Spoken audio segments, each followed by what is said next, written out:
नमस्कार। आज के क्लास में आपका स्वागत है। मैं बेलूर मठ लाल बाबा विद्यालय का शिक्षक आज आपके लिए लाया हूँ परमाणु नाभिक का भाग 1। इसमें हमें सीखना है रेडियो सक्रियता क्या है, रेडियो सक्रिय उत्सर्जन के प्रकार क्या क्या हैं, रेडियो सक्रिय कणों की प्रकृति या गुण। तो आइए देखते हैं रेडियो सक्रियता क्या है। तो देखिए, रेडियो सक्रियता वो घटना है जिसमें कोई भी तत्व का परमाणु आप लीजिए, उस परमाणु के केंद्रक में से स्वतः ही कुछ ऊर्जा निकलने लगती है। तो इस घटना को रेडियो सक्रियता कहते हैं। अब ये घटना कब घटती है? जब भी किसी परमाणु के केंद्रक के अंदर किसी परमाणु के केंद्रक के अंदर हमें पता है एक परमाणु का केंद्रक होता है और उसके आसपास की कक्षाओं में इलेक्ट्रॉन घूमते रहते हैं। इन कक्षाओं में इलेक्ट्रॉन घूमते हुए दिखाई देते हैं, लेकिन इस केंद्रक के अंदर हमें न्यूट्रॉन और प्रोटॉन मिलते हैं। अब कुछ कुछ तत्वों के केंद्रक के अंदर न्यूट्रॉन और प्रोटॉन इतनी भारी मात्रा में वहां इकट्ठा रहते हैं कि जो न्यूक्लियर बल है वो इन न्यूट्रॉन और प्रोटॉन को आपस में बांधे रखने में सक्षम नहीं रह पाती, और ऐसे में इस केंद्रक में से अपने आप ही ऊर्जा बाहर निकलने लगती है, ताकि ये जो परमाणु है ये अपनी जो अवस्था है उसको स्थायी अवस्था में ला सके। तो अपने आप को स्थायी अवस्था में लाने के लिए, मतलब उसकी जो अपनी ऊर्जा है, अंदरूनी ऊर्जा, उसको स्थायी अवस्था में लाने के लिए एक परमाणु रेडियो सक्रियता दर्शाता है, एवं रेडियो सक्रियता के मदद से वो अपने आप को स्थायी अवस्था में ला पाता है, एक चरम अस्थायी अवस्था से। तो इसका मतलब क्या हुआ? इसका मतलब ये हुआ कि रेडियो सक्रियता बस एक रास्ता है जिससे कि एक परमाणु जो अपनी अतिरिक्त ऊर्जा जो उसके न्यूक्लियस में दबी हुई है उसको वो बाहर निकाल रहा है। तो इस हिसाब से हमें यहाँ पर रेडियो सक्रियता को समझना है और उसकी परिभाषा को भी देख लेते हैं। तो रेडियो सक्रियता क्या है? ये एक घटना है जिसमें किसी तत्व के अस्थायी परमाणु का नाभिक, ठीक है, नाभिक यानी न्यूक्लियस को ही हम नाभिक कहते हैं। तो न्यूक्लियस के अंदर क्या रहता है? न्यूक्लियस के अंदर रहता है न्यूट्रॉन और प्रोटॉन। तो अगर किसी नाभिक के अंदर अतिरिक्त मात्रा में न्यूट्रॉन और प्रोटॉन इकट्ठा रहें तो उसमें से आयनीकरण ऊर्जा का उत्सर्जन होता है। तो इस तरह से वो अपने अतिरिक्त ऊर्जा का त्याग करके स्थायी अवस्था को प्राप्त करती है, और यही रेडियो सक्रियता की परिभाषा है। तो याद रखिएगा, और आपको किताबों में ऐसे भी लिखा हुआ नजर आएगा कि न्यूट्रॉन बटा प्रोटॉन, ये जो अनुपात है, ये अगर 1:5 से अधिक हो जाए तो हमें रेडियो सक्रियता की घटना देखने को मिलती है। ठीक है, ये या तो 1.5 या उससे अधिक हो जाए तो हमें रेडियो सक्रियता की घटना देखने को मिलेगी। तो आइए आगे बढ़ते हैं और देखते हैं कि रेडियो सक्रियता दर्शाने वाले तत्व जो भी होते हैं वे रेडियो सक्रिय तत्व कहलाते हैं। ठीक है, तो रेडियो सक्रिय तत्व कौन लोग हैं? वे सारे तत्व जिनके परमाणु रेडियो सक्रियता दर्शा रहे हैं वो रेडियो सक्रिय तत्व है। ठीक है, तो रेडियो सक्रियता का आविष्कार हेनरी बेक्यूरेल नामक एक वैज्ञानिक ने किया था, और रेडियो सक्रियता पर आगे का जो भी शोध था वो उसमें बहुत बड़ा योगदान मैरी क्यूरी और पिएरी क्यूरी ने किया था, और इसलिए उन्हें नोबेल सम्मान भी मिला था। तो ये कुछ छोटी छोटी जानकारियां हैं जो हमें जाननी चाहिए। अब आगे बढ़ते हैं और देखते हैं कि रेडियो सक्रियता के उत्सर्जन के प्रकार कितने कितने हैं, कौन कौन से प्रकार है। तो रेडियो सक्रिय तत्वों द्वारा उत्सर्जित जो किरण आती है, आयनीकरण ऊर्जा निकलती है। आयनीकरण क्यों? हम लोग इसके बारे में आगे बात करेंगे। तो कोई भी रेडियो सक्रिय तत्व, इस तरह से कोई भी परमाणु है, उसमें से जो ऊर्जा निकली, जो रेडियो सक्रिय ऊर्जा निकली, वो आयनीकरण ऊर्जा कहलाती है। क्यों कहलाती है, हम आगे सीखेंगे। तो इसके निम्नलिखित 3 प्रकार होते हैं। जो भी रेडियो सक्रियता उत्सर्जन हुआ उसके 3 प्रकार होंगे, जो कणों के रूप में रेडियो सक्रिय तत्व के नाभिक से निर्गत होती है। तो ये देखिए, ये एक रेडियो सक्रिय तत्व है और इसके अंदर से रेडियो सक्रिय उत्सर्जन निकल रहा है। उत्सर्जन मतलब बाहर आना, उत्सर्जित होना। तो इसके अंदर से जो ऊर्जा बाहर आई वो कणों के रूप में हमें देखना पड़ता है। तो रेडियो सक्रिय कण भी कहते हैं और रेडियो सक्रिय वो ऊर्जा के रूप में भी हम लोग देखेंगे। तो ऊर्जा और कण दोनों ही हमें इन्हें बोलना पड़ेगा। तो ऐसे 3 रेडियो सक्रिय कण हमें देखने को मिलेंगे, जो कि है अल्फा, बीटा तथा गामा। ये अल्फा किरणों का चिन्ह है, ये बीटा किरणों का चिन्ह है और गामा किरणों का चिन्ह इस प्रकार से दिखाते हैं। और ये कहां से निर्गत हो रहे हैं, याद रखिए, एक रेडियो सक्रिय तत्व के केंद्रक से यानी नाभिक के अंदर से हमें रेडियो सक्रिय उत्सर्जन देखने को मिलता है। नाभिक से ही निकलेंगे, उसके बाहर से कहीं से भी नहीं निकलेंगे। ये बहुत इंपॉर्टेंट जानकारी है, इसे आपको याद रखना है। तो हमने देखा कि 3 तरह के किरणें निकलती हैं, अल्फा किरण, बीटा किरण तथा गामा किरण। इसको हम लोग अल्फा किरण बोलेंगे, इसको बीटा और इसको गामा बोलेंगे। ठीक है, तो अब आगे देखते हैं कि रेडियो सक्रिय कणों की प्रकृति क्या है। ठीक है, तो रेडियो सक्रिय कणों की प्रकृति को जानने के लिए हम रेडियो सक्रिय पदार्थ द्वारा उत्सर्जित कणों के प्रकृति को जानने के लिए एक प्रयोग करेंगे। क्या प्रयोग करेंगे, देखिए, कोई भी रेडियो सक्रिय तत्व अगर आप ले तो उसको अगर आप सुरक्षित किसी स्थान पर रखना चाहते हैं तो उसको एक शीशे के आवरण में रखना पड़ता है। शीशा यानी लेड, पीबी, ठीक है, इसके आवरण में रखना पड़ता है। वो क्यों, क्योंकि एक शीशे के आवरण में रखा रेडियो सक्रिय तत्व उससे उत्सर्जित जो भी अल्फा बीटा किरणें हैं वो शीशे को पार करके, लेड को पार करके बाहर नहीं आ पाती है। इसलिए कोई भी तत्व अगर रेडियो सक्रिय है तो उसको लेड यानी शीशे के आवरण में रखा जाना चाहिए। क्यों, क्योंकि रेडियो सक्रियता हमारे लिए हानिकारक है। और वो कैसे हानिकारक है वो भी हम लोग समझेंगे थोड़ी देर में। देखिए, शीशे का एक खंड लेते हैं। हम लोग क्या कर रहे हैं, हम लोग गुणों को जानने के लिए, रेडियो सक्रिय कणों की प्रकृति या गुणों को जानने के लिए एक प्रयोग कर रहे हैं।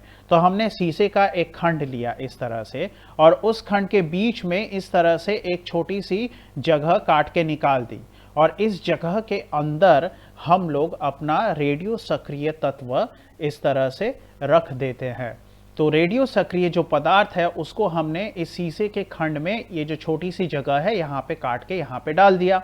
तो इससे क्या होगा, इससे ये जो तत्व है, इससे जो निकलने वाली रेडियो सक्रिय किरणें हैं वो इधर उधर नहीं निकलेगी, वो सीधा इस खुले स्थान से ही बाहर आ पाएगी।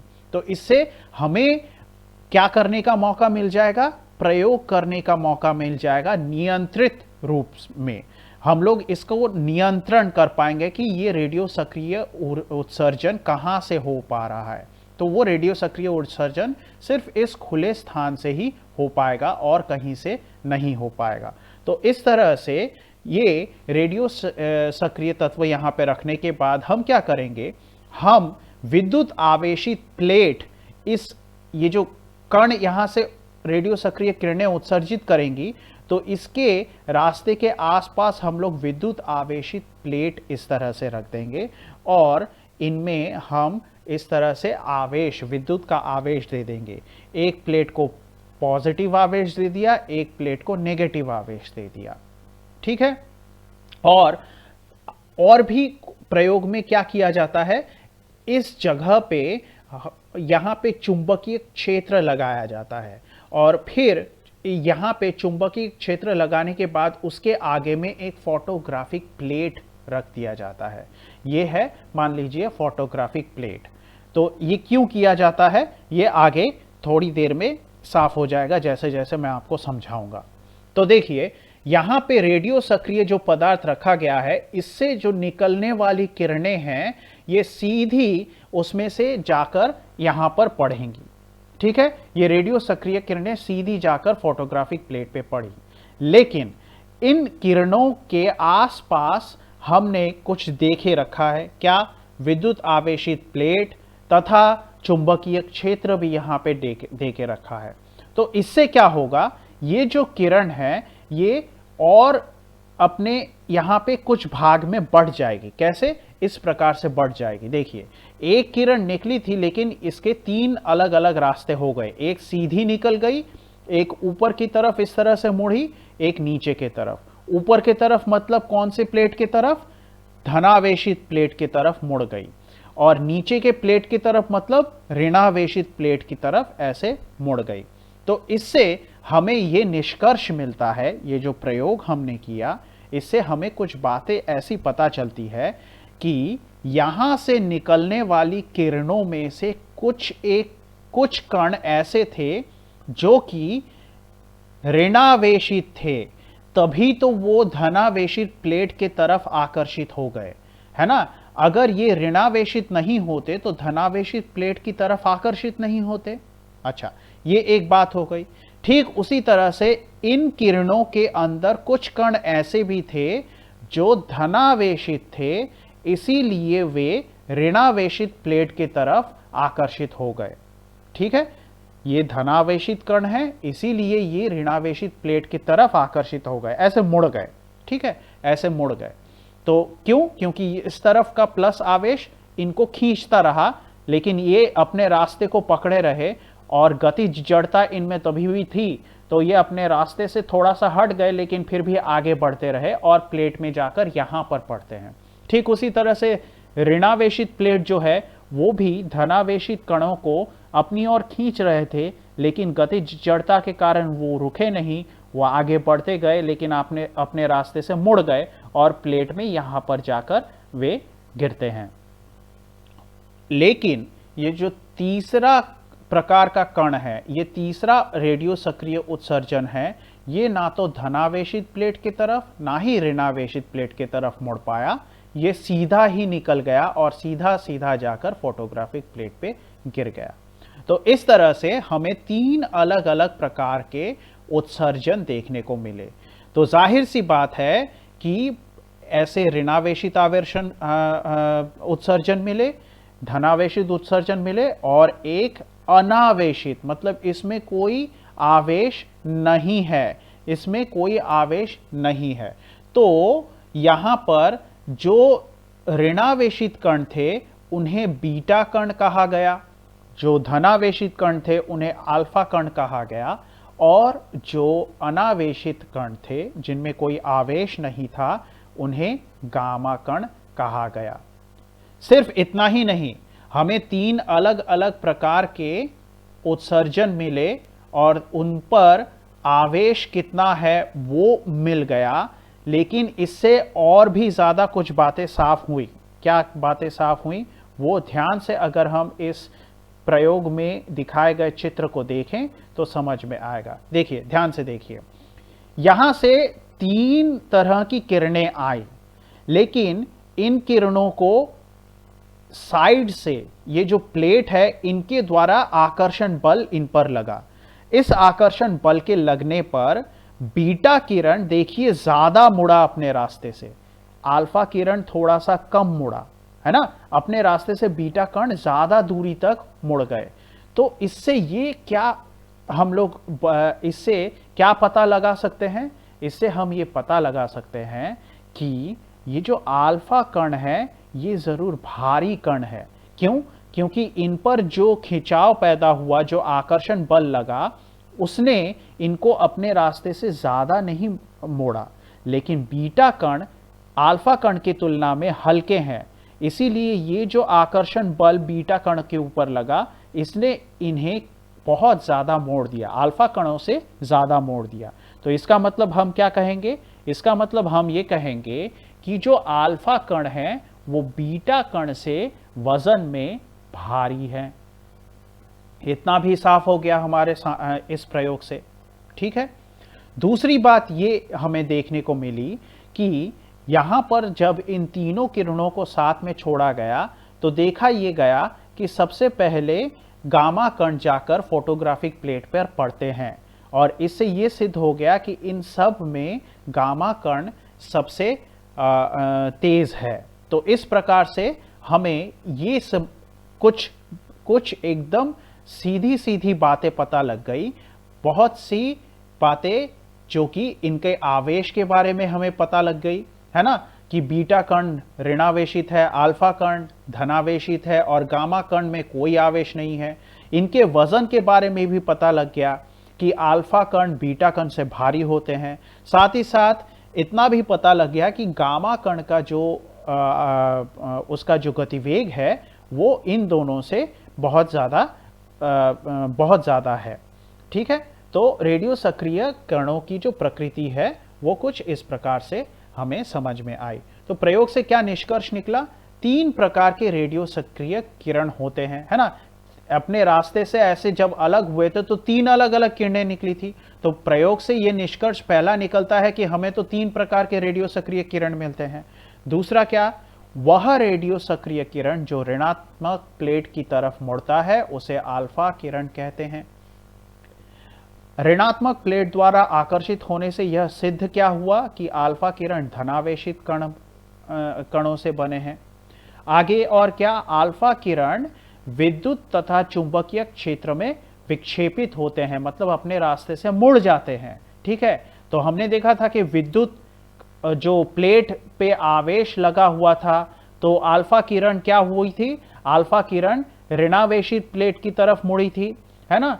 तो इसलिए हम लोग कहेंगे कि वो विद्युत का उस पर असर पड़ता है। दूसरी बात, चुंबकीय क्षेत्र में भी वो विक्षेपित हुआ। तो इसका मतलब यहां से हमें साफ नजर आता है कि वो विद्युत तथा चुंबकीय क्षेत्र में विक्षेपित होता है। अल्फा किरण का विक्षेपण बीटा से कम हुआ था। इससे यह सिद्ध हो गया कि अल्फा कण बीटा कणों से भारी होते हैं। भारी है तभी तो वो कम हिला अपने रास्ते से। ठीक है। तो इस तरह से प्रयोग का निष्कर्ष अल्फा किरणों के बारे में हमने देखा।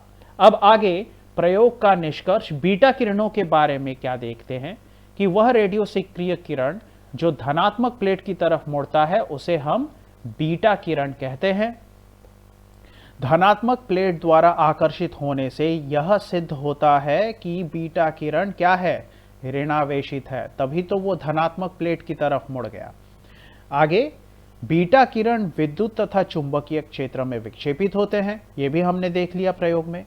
और आगे बीटा किरण का विक्षेपण सबसे अधिक होने से यह सिद्ध होता है कि यह अल्फा कणों से क्या है? हल्के होते हैं। तो ये सारी बातें हम कर चुके हैं। प्रयोग का निष्कर्ष लास्ट गामा किरणों के लिए क्या था कि वह रेडियो सक्रिय किरण जो बिना विक्षेपित हुए सीधी फोटोग्राफिक प्लेट पर आपतित होकर उसे प्रभावित करती है, उसे हम गामा किरण कहते हैं। अब फोटोग्राफिक प्लेट और प्रभावित करना, इसको मैं थोड़ी देर में समझाता हूं। पहले हम लोग ऊपर से कणों की प्रकृति के बारे में देख लेते हैं। तो आवेशित प्लेटों एवं चुंबकीय क्षेत्रों द्वारा प्रभावित ना होना यह सिद्ध करता है कि गामा किरण अनावेशित एवं विद्युत चुंबकीय किरण है। अब यहां पे एक बात समझनी जरूरी है। देखिए, हमने देखा था कि गामा किरण प्लस और माइनस आवेश के बीच में से सीधी निकल गई, उस पर कोई प्रभाव नहीं पड़ा। तो इससे ये साबित हो गया कि गामा किरण अनावेशित है। दूसरी बात, ये प्लस और माइनस प्लेट यानी ये विद्युत का इस पर कोई असर नहीं पड़ा। दूसरी बात, यहां पे चुंबकीय क्षेत्र जो था, इस जगह पे चुंबकीय क्षेत्र जो था, इस चुंबकीय क्षेत्र का भी गामा किरण पर कोई असर नहीं पड़ा, वो तो सीधी ही निकल गई। ऐसे किरणों को जिन पर विद्युत तथा चुंबकीय क्षेत्र का असर नहीं पड़ता, इन्हें विद्युत चुंबकीय किरण कहा जाता है। मतलब गामा किरण पर अगर विद्युत तथा चुंबकीय क्षेत्र का असर नहीं पड़ा तो उसे हम विद्युत चुंबकीय किरण कहेंगे। ऐसे कई सारे किरण हैं, रेडियो किरण है, इंफ्रारेड किरण है, अल्ट्रावायलेट किरणें हैं। ये सारी किरणें क्या हैं? ये विद्युत चुंबकीय तरंगे हैं या किरणें हैं। तो इन पर विद्युत का भी प्रभाव नहीं पड़ता है और इन पर चुंबकीय क्षेत्र का भी प्रभाव नहीं पड़ता है। तो आगे, गामा किरण सबसे पहले फोटोग्राफिक प्लेट को प्रभावित करती है, जिससे यह सिद्ध होता है कि तीनों रेडियो सक्रिय किरणों में से इसका यानी किसका? गामा का वेग सर्वाधिक एवं इसकी मात्रा सबसे कम है। ठीक है, तो जो प्रयोग हमने किया उससे हमें ये सारे निष्कर्ष मिले कि अल्फा की प्रकृति क्या है, बीटा की प्रकृति क्या है, गामा की प्रकृति क्या है। ठीक है, और यही सारी प्रकृति हमें दिमाग में रखनी है। तो इस तरह से अब हम लोग देखेंगे कि फोटोग्राफिक प्लेट का यहाँ पे काम क्या था। देखिए, फोटोग्राफिक प्लेट जिस तरह से हम लोग कैमरे में पुराने दिनों में फिल्म का जो कैमरा होता था, फिल्म का कैमरा मतलब ऐसे फिल्म स्ट्रिप्स होती थी, ऐसे नेगेटिव बनते थे उसमें से, और फिर उसमें से फिर पॉजिटिव निकाला जाता था, ऐसे रील वाले कैमरे होते थे। ठीक है, तो ऐसे रील वाले कैमरे की तरह ही फोटोग्राफिक प्लेट होता था। तो उसमें हम लोग जब भी लाइट को डालते थे तो ये एक्सपोज हो जाता था, मतलब इसमें कुछ प्रतिक्रियाएं होती थी, तो जिसके कारण उसके ऊपर ऐसे दाग पड़ जाते थे और हमें छवि नजर आती थी, चित्र बनते हुए नजर आते थे। ठीक उसी तरह से अल्फा बीटा गामा किरणें भी फोटोग्राफिक प्लेट पर पड़ते ही उस जगह पे निशान बन जाएगा और वो प्रभावित हो जाएंगे। इसीलिए हमने कहा था कि फोटोग्राफिक प्लेट पर आपतित होकर उसे प्रभावित करती है। ठीक है, तो ये फोटोग्राफिक प्लेट पर अल्फा बीटा गामा तीनों किरणें जब पड़ती हैं तो वो प्रभावित हो जाती है, मतलब उन पर निशान पड़ जाते हैं, उन पर समझ में आता है कि ये किरणें जाकर पड़ी हैं। ठीक है, तो यही फोटोग्राफिक प्लेट का उद्देश्य है इस प्रयोग में। तो यहां तक समझ गए हैं, तो आगे बढ़ते हैं और विभिन्न रेडियो सक्रिय किरणों की पहचान करने वाले आविष्कारक जो हैं इनके नाम जान लेते हैं। बस याद ही करना है कि अल्फा किरण है, अल्फा किरण को सबसे पहले पहचान किसने की थी? हेनरी बेक्यूरेल ने अल्फा किरण की पहचान की थी। बीटा किरण की पहचान सबसे पहले रदरफोर्ड ने की थी और गामा किरणों की पहचान मेरी और पेरी क्यूरी ने किए थे। तो इस तरह से हमें आविष्कारों के कारकों के जो नाम हैं वो थोड़े से दिमाग में होने चाहिए। कभी कभार 1 मार्क्स के क्वेश्चन में अगर कभी पूछ ले तो वो आपसे ना छूटे। तो अल्फा बीटा तथा गामा किरणों के गुणों की अगर हम तुलना करें तो उसके लिए मैंने आपको ये चार्ट दे दिया है, आप यहाँ पे आराम से देखिए और चार्ट को समझ लेते हैं एक बार। देखिए, अल्फा किरणों सबसे पहले तो गुणों में, ये जो गुण इस तरफ है गुणों के कॉलम में देखिए आवेश। अल्फा का आवेश अगर आप देखेंगे तो हमने कहा था कि अल्फा ऋणात्मक प्लेट की तरफ मुड़ी थी यानी धनावेशित है, लेकिन कितना धनावेशित है? तो उसमें +2 आवेश रहता है। ठीक है, और ये +2 का मतलब क्या है? ये +2 का मतलब आप थोड़ा सा यहां पे समझ लीजिए। यहां पे +1 का मतलब है 1.6 गुना 10 का पावर -19 कूलम। हम लोग आवेश की बात जब करते हैं तो ये एक इलेक्ट्रॉन या एक प्रोटॉन, इसका आवेश का मान है। ठीक है, अगर हम प्रोटॉन की बात करेंगे तो प्लस लगाएंगे, अगर हम इलेक्ट्रॉन की बात करेंगे तो माइनस लगाएंगे। लेकिन आवेश, इकाई आवेश को हम इस तरह से उसका जो मान कूलम में जब लिखें तो इकाई आवेश यानी एक आवेश का मतलब उसमें हम लोग लिख रहे हैं 1.6 गुना 10 का पावर -19 कूलम। ठीक है, इसीलिए अब आप इसको एक ही साथ में समझ लीजिए। देखिए, आवेश यहां पर भी है और यहां पे आवेश का मान है। ठीक है, इसको यहां पे साइड में मान लिख दीजिएगा। ठीक है, ये आवेश है +2 और आवेश का मान देखिए कितना है, +1.6 गुना 10 का पावर 19 कूलम का दुगना यानी 3.2 गुना 10 का पावर -19 कूलम। समझ में आ रही है बात आपको?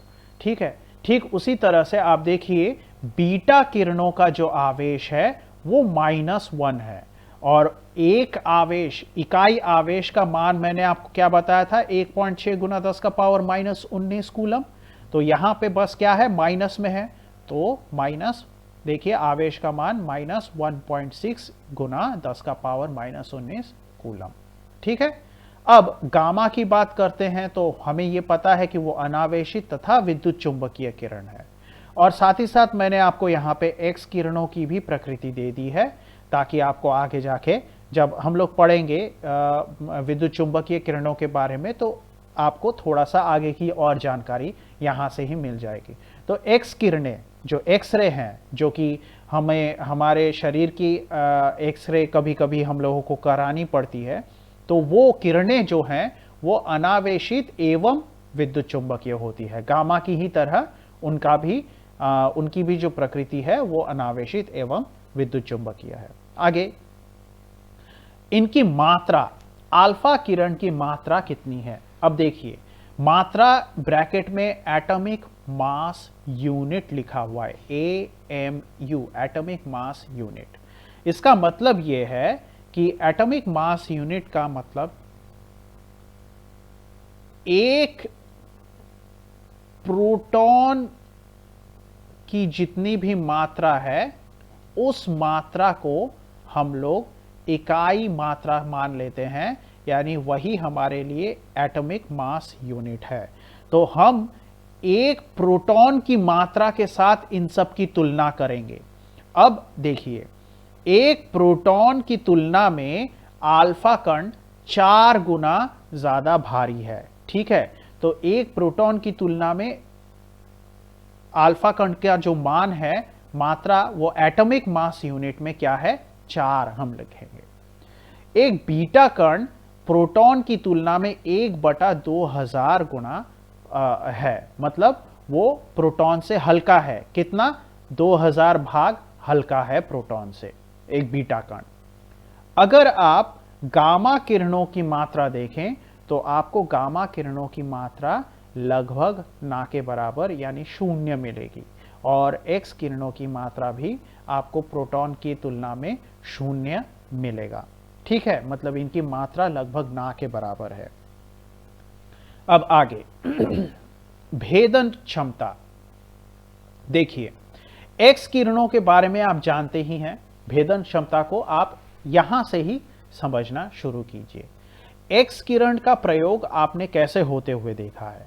आपके शरीर के अंदर की तस्वीर लेने के लिए। इसका मतलब क्या हुआ? मतलब अगर कहीं हड्डी में फ्रैक्चर है तो हम लोग उसका एक्सरे प्लेट देखते हैं और उसमें हमें समझ में आता है कि हड्डी में कहाँ फ्रैक्चर है।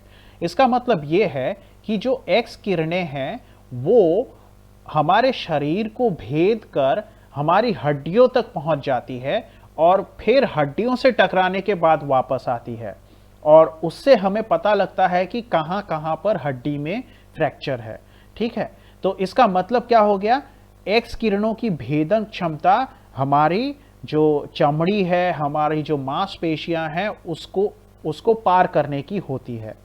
तो इसका मतलब आप भेदन क्षमता से समझ रहे हैं। तो यही भेदन क्षमता अल्फा किरणों की भी है, बीटा किरणों की भी है, गामा किरणों की भी है। तो हमें यह देखने को मिलता है कि भेदन क्षमता अल्फा किरणों की सबसे कम है।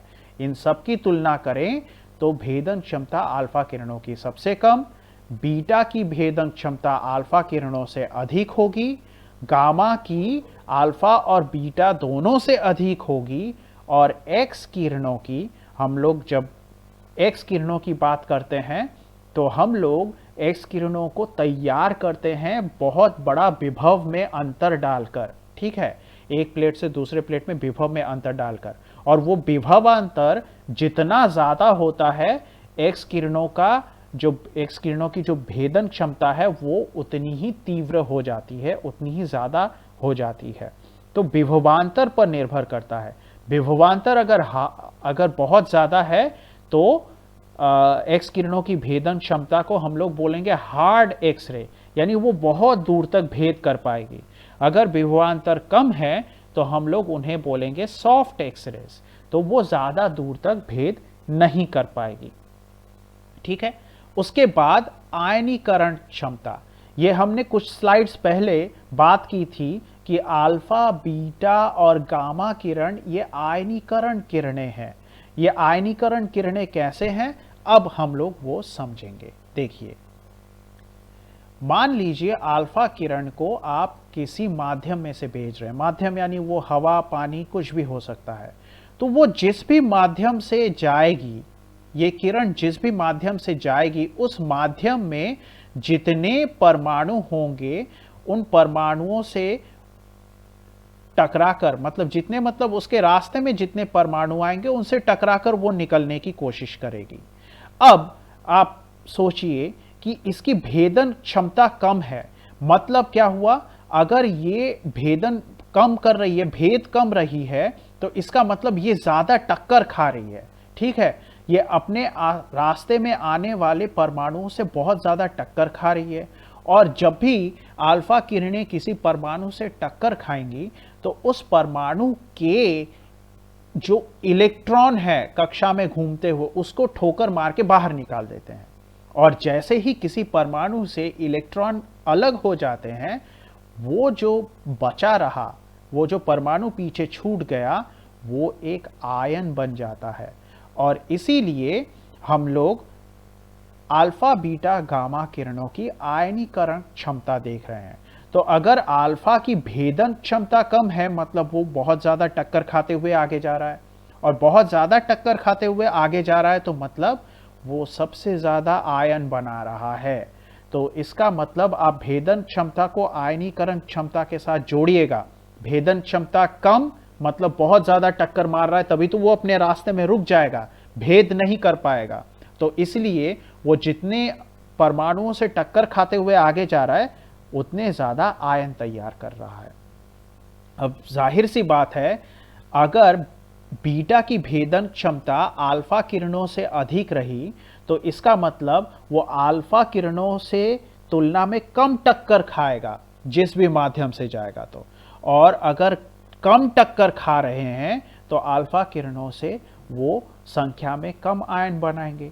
तो बीटा किरणों की आयनीकरण क्षमता अल्फा किरणों से कम होगी। ठीक है। अब आगे, और ये गामा किरण जो है, ये तो तेजी से इनके बीच में से निकल जाएगी। ठीक है, क्यों? क्योंकि सोचिए, सबसे पहले तो इसकी जो मात्रा है वो तो शून्य है, और ये मात्रा शून्य होने के कारण इसका मतलब इनके तुलना में ये जो कण है ये छोटा होना चाहिए, और छोटा हो जितना होगा, ये टक्कर तो उतनी कम खाने की इसके चांसेस हैं। और अल्फा और बीटा कणों से ये कम टक्कर खाते हैं। क्यों? क्योंकि इसकी भेदन क्षमता बहुत ज़्यादा है। ये छोटा होने के कारण ये सब में से फिसल के बाहर आ गया, तो ये टक्कर कम खाएगा, तो आयन भी कम बनाएगा। और इधर हम लोग अगर एक्स किरणों की बात करें, तो फिर से एक्स किरणों की जो आयनीकरण क्षमता है वो निर्भर करती है विभवांतर पर। अब फिर से यहाँ पे सोचने वाली बात है कि भेदन क्षमता विभवांतर को बढ़ाकर अगर एक्स किरणों की बढ़ा दी जाए, अगर हार्ड एक्सरे बनाया जाए, विभवांतर बहुत ज़्यादा अधिक है, तो वो बहुत दूर तक भेद करके निकल जाएगी।